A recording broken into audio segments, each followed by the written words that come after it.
Welcome to the Civic Sounds podcast by the American Corner Moi. Enjoy great conversations. All right, welcome to the Civic Sounds. This is a platform where we get the opportunity to talk about youth, leadership, governance, employability of our young people, agribusiness, everything and anything that concerns the young people. How can we be able to make a step going forward? Today, I would like us to talk about something interesting, and this is the role of young people in ensuring that we are able to achieve the United Nations SDGs or Sustainable Development Goals 2030, right? And with me is John Linus. I will let him introduce himself so that at least we get to know who he is and what he does and what makes him qualified to have that conversation or discussion on the SDGs with us. John. Thank you very much, Cavin. My name is John Linus Otieno. John Linus Otieno is the chairperson for UNESCO Youth Forum and also Love Force Ambassador. And apart from that, I run an initiative called Green World Youth. So, with all this work I'm doing are in line with Sustainable Development Goals and championing for sustainability, making sure that every action we take counts. So it is timely to have this conversation with Cavin, and I'm delighted and privileged to come on board to speak and see way forward to ensure that no one is left behind. So very much happy, and thank you, Cavin, for inviting me. I'm ready to share my insights and see how best we can move towards a better world together. Okay, thanks, John. You mentioned two institutions, and the first one is UNESCO Youth. So maybe just tell us, what does UNESCO Youth do? Yeah. Yeah. And what is its constitution? Okay, fine, thank you. UNESCO Youth is under UNESCO simply means United Nations Educational, Scientific and Cultural Organization. So our key focus are in line with issues around education, issues around science, human and social science and natural sciences, and also human culture. So what we do as young people is not that is a belief, but as young people we have energy to run faster. Yeah. And not only energy to run faster, what I mean is energy to make sure that things are done faster. And we at UNESCO Youth Forum, what we do is that we try to amplify what UNESCO do at grassroots level. What UNESCO do at global level, we bring them back to grassroots level, telling the youths what is expected of us, how best can we make meaningful contribution as young people, and making sure that ourselves, the young people, are not left behind in decision made at global platforms. And making in the sure implementation of the SDGs. Yes, sure. Okay, so in short, you're creating awareness and amplifying what UNESCO is doing. Yeah, sure. So this has been in existence for how long? UNESCO was started in UNESCO Youth Forum in Kenya. Yeah. In Kenya, the UNESCO Youth Forum started in 2006. And there have been a lot of challenges around youth issues. You understand, every leadership comes with a number of challenges. So the other one, there was no clear framework of how UNESCO Youth Forum would work in Kenya until in 2012 they started another UNESCO Youth Forum, and I'm proud right now that I have a wide range of youth networks doing amazing work with different expertise, trying to amplify sustainability.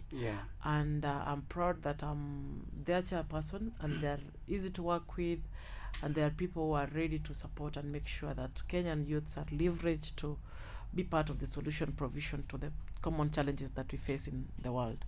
Okay. Yeah, thank you. So maybe just for that person who doesn't know what these SDGs are, how many are they?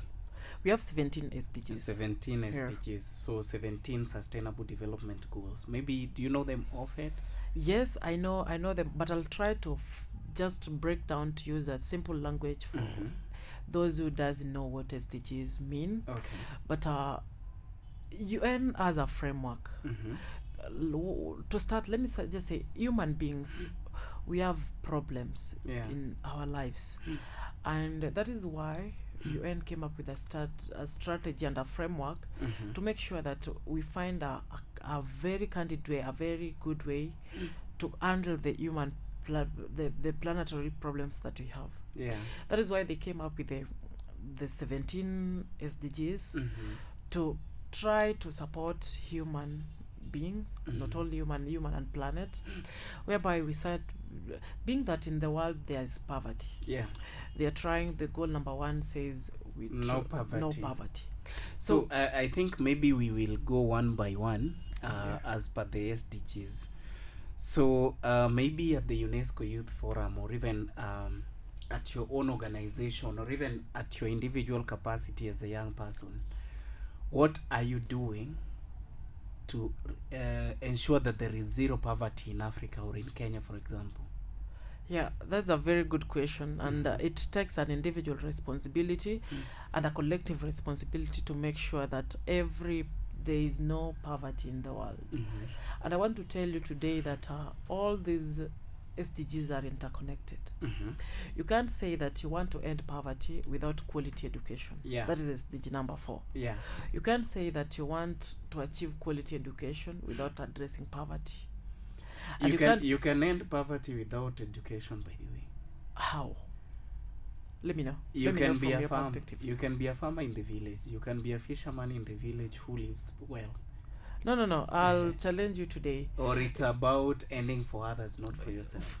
For you to have the knowledge or the know-how of how you'll implement the sustainable practices in your farm, you need to have some education. Yeah. Education doesn't mean that you must only go to class to get education. Even education has a number of ways for somebody to be educated. Through training. And Practice. Yes. And just to add on top, like even to curb the climate crisis that we have, that is SDG number 13. Yeah. We need sustainable farming. Yeah. Sustainable farming, you need to be educated on what are you going to farm, how are you going to do, the double digging elements like how to conserve soil erosion, and making sure, and even how to use the farm chemicals. Yeah. So all these things have connection and have nexus on how they even health. Yeah. Yes. Even let me say, so there's always connection in the goals, and you can't say that I'm an advocate of gender equality and not advocating for education. That one is a lie. And you can't say that you are let me say, climate action advocate and you're not advocating for education, for people to get educated and know how to curb the climate crisis. Okay. So all these things are interconnected. Yeah, sure.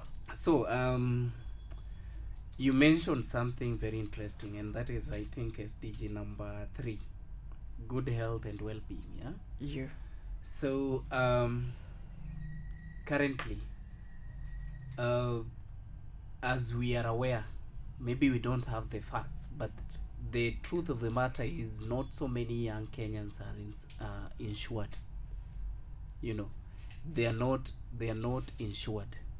Like, this is somebody who, if they fall sick, either they'll rely on their salaries or their businesses, family members, or friends to take them to the hospital, right? So what are you as young people doing, or what are we as young people doing to ensure that we are able to address this menace of, health? Because people say that health, you are just maybe a pay slip away or a sickness away from poverty. You understand? So what are we doing collectively, whether it's the government of Kenya, whether it's the young person of Kenya? What are we doing to address the issue of healthcare and ensure well-being? Yes, thanks very much once again. The way you've said it, it is our collective responsibility to make sure that our life and well-being are good. Yeah. And to start, just like it takes a personal responsibility to make sure that I, as individual, as John Linus, must take care of myself. Yeah. For me to have a better future, I must take care of my life, must take care of other people's life. Yeah. So the most important thing as young people is to pass the information. Yeah. For instance, I know that you have information about how best I can get insured. Yeah. You know the information about safety measures to make sure that I'm healthy. And you have the information on how best somebody can live a life full of potential, with full potential. So what is my responsibility, what is your responsibility, and what is our collective responsibility? Simple. One, teach me, I teach you. There's something that I'm good at, there's something that you're not good at. Yeah. And you have to understand that you are better at something, and someone else is better than you. Yeah, we are gifted different. Yes. Yeah. So the day will ensure that we know that another person also bring a unique value to our life or to our on our way of survival. Yeah. Will be great together. Growing you can't grow alone. Sincerely. Yeah. That is why you need somebody you need a teacher. Yeah. You need a doctor. You need your parent. Yeah. You need a number of people to make sure that you live to your full potential. So as young people, we have a collective responsibility to advocate for what is good, what is right, what is just, and what is good for our consumption. Yeah. From what we feed from online platforms to what we feed even from internally as meals or as food. Yeah, so this is in terms of what we feed on the internet is responsible for our mental well-being. Yeah. Yes. Okay. And I think that is another crisis because currently there are so many young people who are suffering from mental health issues. You know, maybe they are succumbing to pressure, maybe they are going through stress and all that. Why do you think that has become rampant? Yes. The mental health issues, why have they become rampant? It is because of a number of issues that youth are going through. For instance, for me to survive in today's life, I need to have food on table. Yeah. I need to have small financial flow where can make me flexible. I need to go to maybe visit someone, go to a conference, go to a learning institution, and make sure that I travel. I need to have parents who are healthy. Yeah. You understand? So at times you find that most youth lack employment. You understand? Unemployment. You don't have where you can get financial flow. Yeah. You have a lot of issues to handle at the end of the day. And also for somebody, most youth from let's say 18 even to 35, a good number are in relationship. Yeah. And when you are in a relationship, you find that like maybe it comes it comes with also responsibility. So when there is responsibility, you need to maybe commit to some things. You need to handle 1, 2, 3 things. And so when these things combine, a combination of need for survival, need for food, need to take care of your personal stuffs, and also you need to live a better life you enjoy as other people from other parts of the continent. So lacking all these things start from unemployment. So you said it's unemployment and then responsibility. Yes. As one of the leading contributors to mental instability of the youth. Yes. So talk about a young person, because I know a lot of young people today are going through pressure, and things are a little bit different for them, because just as you know, some of the responsibilities that you shared with me, I was born and bred in the village, and I have people older than me. We used to live with them in the village, but they didn't have all these pressure. Yes, they had responsibilities, because people assume that going to the farm in the morning, coming back during the day, maybe going back in the evening, because that was a trend, wasn't work. Let me interject, Cavin. We can't use the older methods that were used to solve the problem to solve the current problems. What I mean is this: the challenges that we face right now, some of them are not similar to the challenge that they used to face the other time. Yeah. Those days there were no phones. Yeah, mobile phones. With if they were there for the people who are Who are rich. Yeah. Yes. But for us now, this is a generation whereby we have information with us. Yeah. We have trends in technology. Yeah. We have a number of issues that need to be solved. So all these things, we need to have an innovative ways to curb our problems. And the innovative ways to curb our problems, we are the innovators. We have to innovatively think to come up with the solutions that will solve the general problems that we face as young people. Yeah. And the most important thing, we need to support one another as young people, because supporting one another doesn't mean that you give financial support only. Yeah. Even moral support. Moral support is more important. Idea sharing. You tell me, Linus, this is good if you do this. If you do this, you can get this income. Yeah. If you do this, you are going to learn to be in this problem. Kindly use this other route. Yeah. So if we share ideas and we collectively think together, and we tap from each one's innovativeness, we're going to have a very sustainable society. Okay. Yes. You talked about us being innovative, yeah? Yeah. And you equally said, for you to realize zero poverty, you need to involve a bit of education. Yes. And that is SDG number 4, that is quality education. Yes. Number 1, and you try to be as honest as you can, do you think our education is quality as Kenyans? For me, at a personal level, I can say that I was given quality education. You were given quality education, yes. Okay. So you feel like the education you got adequately prepared you for the things that you're doing currently?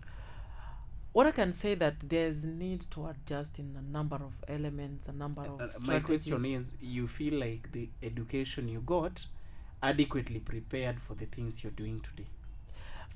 Apart from the education that I got from class, I've innovatively involved myself in a number of platforms, a number of engagements that have given me a lot of knowledge. Okay.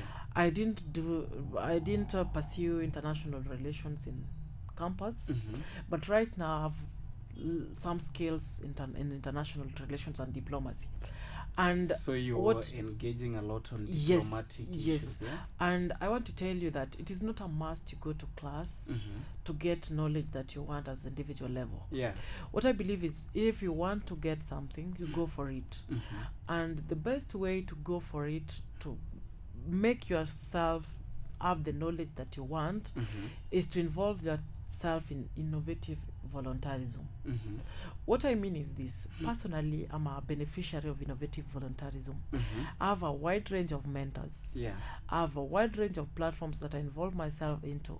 Why am I doing this? Because I took this at a personal level, that I want to learn how to contribute meaningfully to environmental issues. I want to learn how to contribute meaningfully to education issues. What is my responsibility? I have to find innovative ways to join these platforms where that will give me adequate knowledge, skills, and even be an expert in those areas. So why saying innovative volunteerism? Personally, I started volunteering while I was in my first year in campus. I started with I Love Black People. It's a Pan-African organization. I joined this via Facebook. And with that, I've managed to join a number of organizations. I started volunteering with UNESCO some years back. I started volunteering with the UNEP Children and Youth Major Group to UNEP. And equally, I participated in organizing Africa Youth Climate Assembly, the precursor event for the Africa Climate Summit.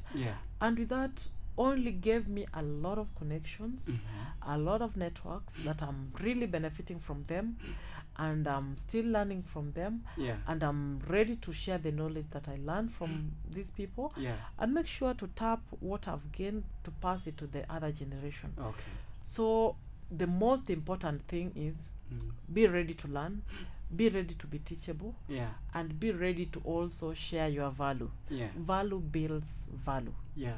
You bring something on table, I bring something on table, then I We see how combine best them. we combine them Yeah. and make sure that we make bold moves to ensure that there is sustainability in finance flow, sustainability in knowledge production, and sustainability in our way of life, making sure that we have food on table, Yeah.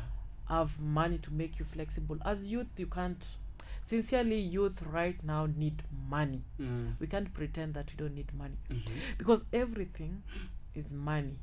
You need to travel, money. You need to go to do advocacy work, maybe in arid and semi-arid areas, go tell them the importance of conserving environment, and many other these things. You need money to make you flexible. Yeah. So all these things needs a collective and approach to make sure that we live a life that we need, and a life of our full potential.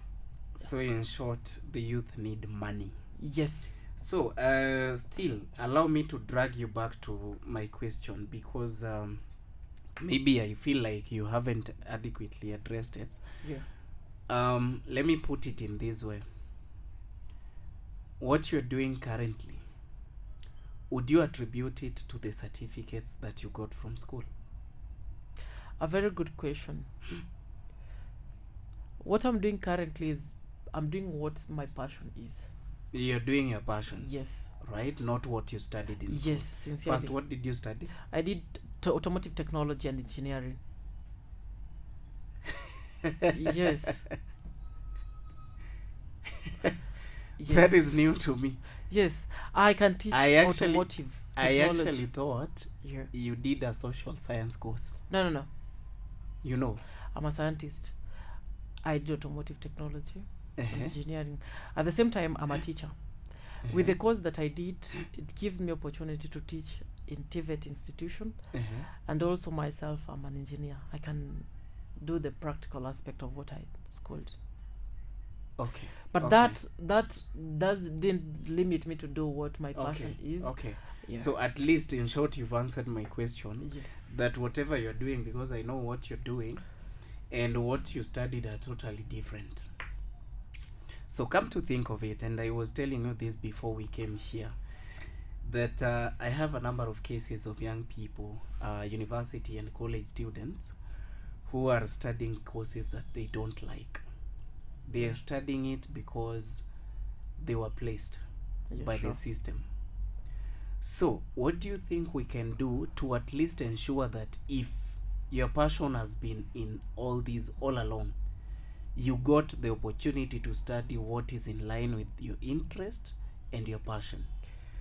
Cavin, that is a good and a sensitive question. Why saying so is that we are in the system. Yes. A system whereby we have people who are ahead of us, our leaders, policymakers, and policymakers. So our responsibility as young people, we know what we want. We can influence the policymakers to come up with policies that favors our way of life. Yeah.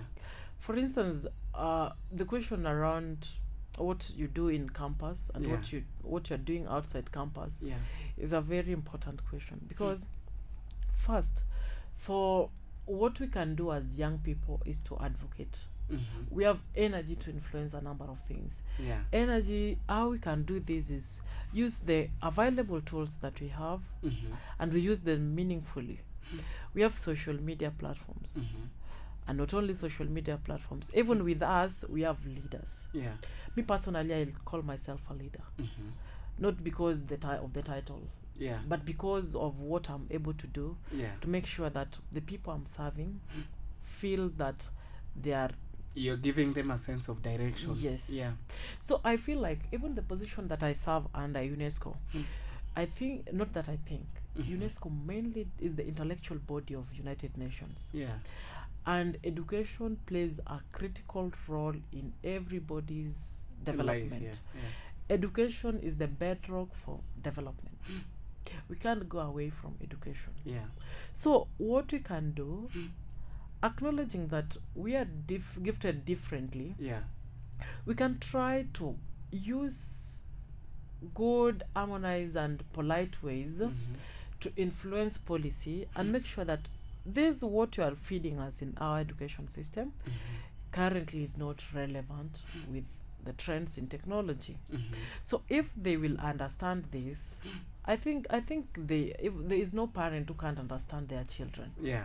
So I believe that if we responsibly and we just approach those in system, those in government and policymakers in a more structured way, more peaceful way, we tell them that this is what is in the market and this is what you are offering us. Yeah.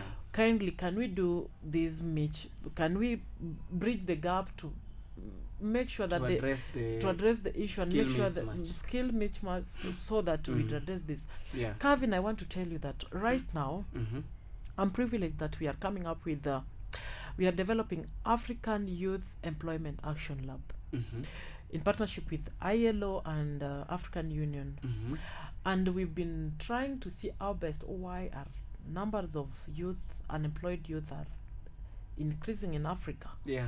How best can we address this issue? And the same question that you've asked me here, like skill mismatch, are key issues that need to be addressed. And the need to address this, we must engage those who are responsible for this, and make sure that we have a win-win situation. They get to understand us and they give us the good system that can work. Though acknowledging all these things can't take place in one day. But I believe that it is possible to achieve a better world that we all need and all desire to have. Okay. Yes. Linus, you've talked about education. I'm a beneficiary of education and I know how important education is. But then we can as well acknowledge that there are some of our brothers and sisters who are gifted differently. Sure. True. They might not have thrived in class, but sure. if you go out there, they're thriving in their crafts. Yeah. Understand? Yeah. And so what is UNESCO, for example, doing to at least ensure that even these people who are not able to thrive in schoolwork, but are thriving in their craft, especially in the informal sector, are equally accorded equal opportunities to be able to thrive and to earn a living and even to contribute to the building of our economy? Cavin, I want to tell you that first I want to salute UNESCO for the good work and the leadership of UNESCO for the good work they've been doing. And personally, at a personal level, not at a personal level, but what UNESCO has done generally, UNESCO has come up with favorable frameworks to address issues around the even TVET education. And equally not just addressing issues but equally supporting these structures. And I've been able to see by myself right now. We last year 2024 we have regional consultation on general education meeting. The general education meeting happened. That was last year. Yes, happened in Fortaleza, Brazil. And I want to tell you that our youth forum members, UNESCO Youth Forum, played a critical role there, because we gave ideas and we are proud that the outcome document that was released from the general education meeting had the frameworks that we incorporated during the general education meeting. So I know that next year and this year it is a 1 month difference, and I believe that all the policies that were put on global platform will trickle down to every member state of UNESCO, making sure that every member state is not left behind. So I believe, and I firmly believe, that the policies that UNESCO is coming up with recently, just a typical example, we have trends in technology. There are issues in artificial intelligence. There's a nexus between ethical AI and education. In January 24th was International Day of Education. I'm privileged that I appeared in a video that I organized together with the regional office for Eastern Africa, UNESCO regional office for East Africa, to get the ideas from the students' perspective on ethical AI and education. Yeah. And the student themselves, me personally, I shared my idea, and I felt like there are a lot of need to be addressed. Okay. So UNESCO is doing their part.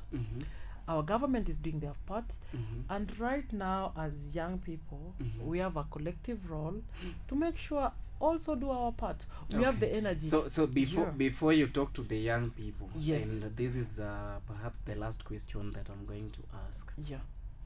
You know, everything that we are doing, Yeah. whether it's education, whether it's Juakali or whatever it is that you're doing, we are doing it so that at least at the end of the day, we are productive. Sure.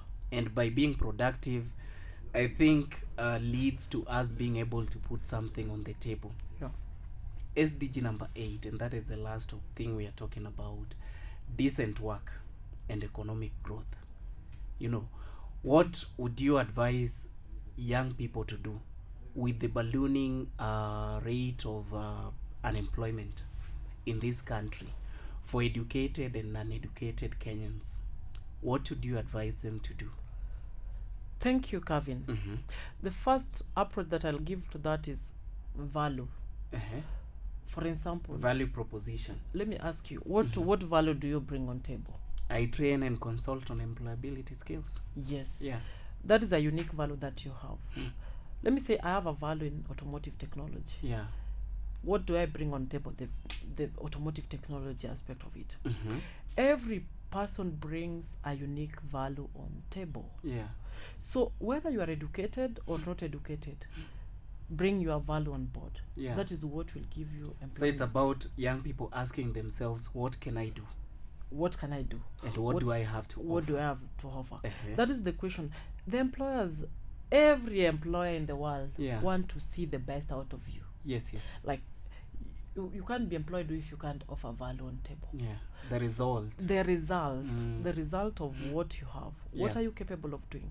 What are you giving me? What are you taking? You take, I give you. Take, I give you. Yeah. So right now, it is about value.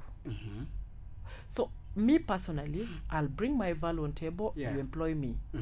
You bring your value on table. I employ you. So the most important thing, build your value. Yes. Value build value. Okay. Yes. So that is the only piece of advice you tell them. That is not only that. I have a lot of knowledge that I would like to share. Maybe because of time, I won't be able to share more. But the most maybe you can add one or two. What you can do, look for opportunities. Opportunity one, opportunity to learn. Yeah. Opportunity to network. Yeah. Opportunity to grow responsibly. And most importantly, if you have discipline, you are honest, you have respect, and you love yourself, obviously you love what you do. And if you love what you do and you do it from your heart, let me tell you, you'll be able to, doing something from your heart, you'll be able to serve humanity.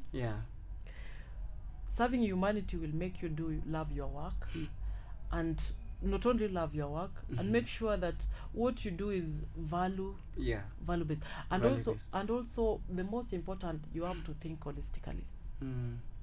Yes, that is why I want to say that all these goals that we've been discussing, they all have nexus. Be it climate as political issue, as social issues, as economic issue.